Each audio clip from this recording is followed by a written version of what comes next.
안녕하세요. 행정사 김영재입니다. 우리 행정사도 이번에 처음으로 여러분들 대학원에서 뵙게 됐는데 한 번도 뵙지를 못하고 한 학기가 결국 끝나요. 이게 이렇게 될 거라는 생각을 뭐 하고 싶지 않았지만 또 일이 그렇게 되더라고요. 그래서 어쩔 수 없이 이번 학기는 온라인으로 계속 이제 끝낼 수밖에 없는 거고, 간단하게 기말 과제, 좀 표현이 좀 이상하긴 한데 기말 과제 아주 간단하게 여러분들에게 제가 뭐 부탁을 드리면 시간을 좀 넉넉하게 드릴 테니까 저한테 꼭 제출만 해주시면 됩니다. 자, 근데 조선 이제 뭐 탕평론과 제3의 길, 아주 독특한 논문이요. 우리가 이제 그 영조 시기에 영조 왕의, 영조라는 상당히 그 뛰어난 왕의 탕평론, 탕평이라는 걸 모르는 사람은 우리나라에 없을 거예요. 탕평과 영국의 앤서니 기든스라는 현재 대학자죠. 아주 대학자죠. 이분이 주장했던 제3의 길을 이제 이것의 차이점과, 그러니까 비슷한 점과 다른 점이 무엇인지 상당히 독특한 논문입니다. 이 논문은요. 자, 이 영조는 이제 문치 중심, 문치주의를 강조를 하셨고, 우리가 영조가 이제 재위 기간, 왕으로 지냈던 기간이 굉장히 길기 때문에 상당히 안정성이 높은 시기였다고 볼 수가 있습니다. 왕도는 탕탕하며 평평하다라는 그 옛 구절을 우리가 인용해서 탕평이라고 얘기를 하죠. 뭐 탕평에 대해서는 우리 중고등학교 때부터 뭐 귀가 따갑도록 들었던 얘기입니다. 왕도는 공평무사하다는 뜻을 담고 있죠. 자, 이 뭐 영조와 이제 정조 때 이제 국정이 많이 안정이 되는데, 안정될 수 있었던 뭐 여러 가지 원인이 있겠지만, 일단 왕 스스로가 좀 배우는 데 관심이 많고 굉장히 비상한 그 능력을 가지고 있었기 때문이죠.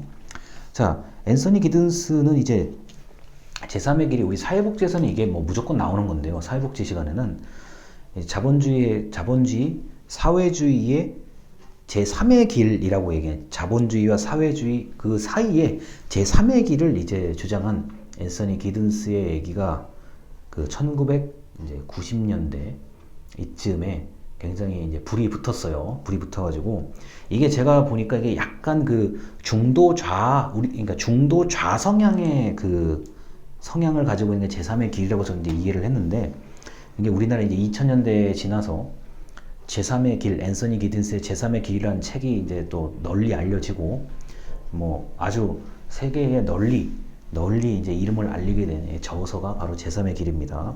근데 지금 이제 돌이켜서 이 책을 보면은 뭐 이 책에 나온 대로 많이 정부가 정책도 만들고 사업도 진행을 하는 바람에 뭐 지금 이 책을 다시 돌이켜보면 너무 당연한 얘기밖에 안 쓰이는 거예요. 그런데 이게 그 시점, 1980년대 말쯤 시점에서 봤을 때는 이게 좀 참 특별하다, 좀 독특하다, 이런 얘기가 충분히 나올 수 있을 얘기들입니다. 자, 그래서 이 두 개, 탕평론가의 제3의 길을 이제 공통점과 차이점이 뭔지를 구분을 했고요. 공통점으로 따지면 이제 현실 개혁적인 성향이 강하다는 거죠. 자, 이 두 개의 어떤 논지는 현실 개혁적인 성향이 강하고 새로운 방법을 지향했다죠. 자, 탕평론도 우리가 알고 있듯이 뭐 어느 쪽에만 쏠려서 하는 게 아니라 아주 뭐 뜬금없는, 좀 표현이 이상합니다만 뜬금없는 사람을 등용하기도 하고, 하나의 세력을 왕이 좀 만들어내기도 하고, 그래서 이렇게 어느 한쪽으로 기울지 않도록 잘 잡은 거죠. 자, 그런 방법은 아주 새로운 방법이었고, 당시에는요. 조선 당시에는 이제 새로운 방법이었고, 제3의 길도 마찬가지죠. 자본주의와 사회주의의 이제 혼란이라고 하는 혼란 속에 새로운 길을 좀 열었다는 것 자체가, 이 자체가 진보적인 성향이 있는 거죠. 자, 실용성을 굉장히 강조했다. 영조도 그렇고 정조도 굉장히 실용성을 강조한 왕입니다. 그리고 시대 정신을 반영했다라고 얘기하는데, 자, 영조가 탕평론을 이제 주장해서 그게 잘 이제 적용될 수밖에 없었던 당시 이제 정치적인 어떤 상황, 정치적인 지형이 있을 거고요. 그리고 뭐 이런 거요. 다만 이제 이런 건 있을 수가 있죠. 여기서 말하는 시대 정신은 이제 워낙 시대가 다르기도 하고 격차가 워낙 심하니까요.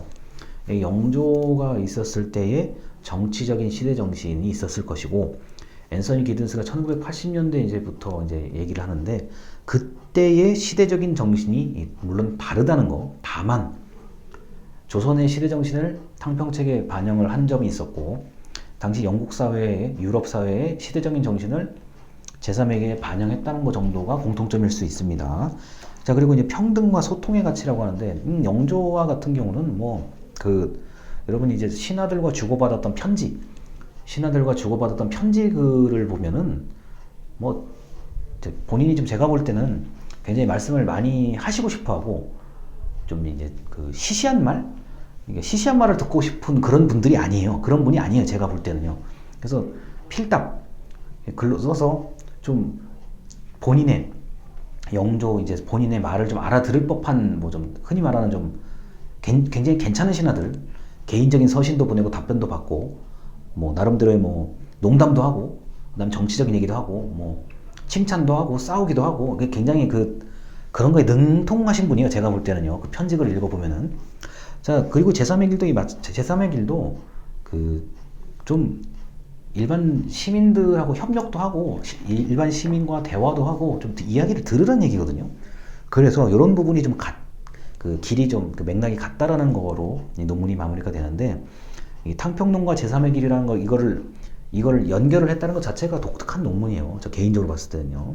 자, 그래서 이렇게 쓸 수도 있구나. 서양의 사상과 동양의 어떤 우리 한국의 조선 때의 정치 어떤 그 관점을 연결할 수도 있구나. 이렇게 볼 수도 있습니다.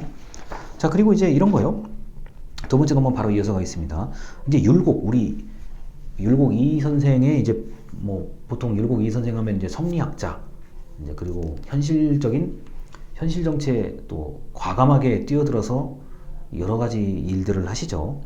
근데 이제 율곡 선생이 이제 법치주의를 또 이제 이게 원래 유교 쪽으로 알고 계신데 이제 이 논문의 저자는 법치 쪽으로 좀 한번 본다는 거였고, 그러니까 율곡전서라는 아주 고전을 가지고 이제 유교가 아니라 법치 행정에 초점을 맞춰서 본 특이한 연구입니다. 이것도.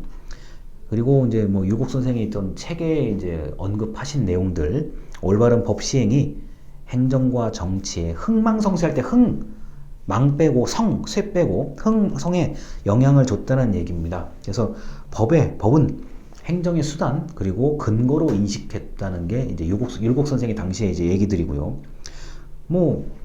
그 다음에 융통성을 발휘해야 된다는 거, 법의 어떤 적용에 융통성을 발휘해야 된다는 거, 그 다음에 사안의 중요성, 이게 중요하냐 아니냐를 가지고 이 법의 적용의 어떤 정도를 다르게 해야 된다는 거, 그리고 시기적으로 좀 타당하냐, 이 법이 지금 적용해야 될 거냐 아닐 거냐, 이런 것에 대한 얘기들을 이제 논문에다가 수록을 했습니다. 자, 그리고 이제 율곡 선생이 이제 활동하실 때 굉장히 적극적으로 정치 생활을 하셨던 분이고, 상소문 등으로 건의를 하신 것도 많습니다. 아주 정확하고 깔끔하고 그냥 바로 이렇게 자잘한 얘기 없이 핵심을 바로 얘기하는 그런 형태의 글이거든요. 그래서 개혁을 몸소 실천하셨던 분으로서 높게 평가를 받고 있습니다. 그리고 이제 무사한일, 이게 일 안 하는 당시의 관원, 지금의 공무원에 대한 무사한일을 타파해야 된다는 얘기까지 이 율곡의 법치 사상으로 요약을 할 수가 있습니다. 지난주에 이제 태계 이양 선생 얘기도 했는데, 율곡 선생 말할 것도 없어요. 엄청나요. 엄청난 어떤 연구, 학문적 깊이, 그리고 현실 정치에 계속 꾸준히 바꾸려고 노력하신 것에 대해서는 누구도 거기에 대해서는 얘기를 할 사람들이 없습니다. 자, 일단 여기까지 영상을 마치도록 하겠습니다. 감사합니다.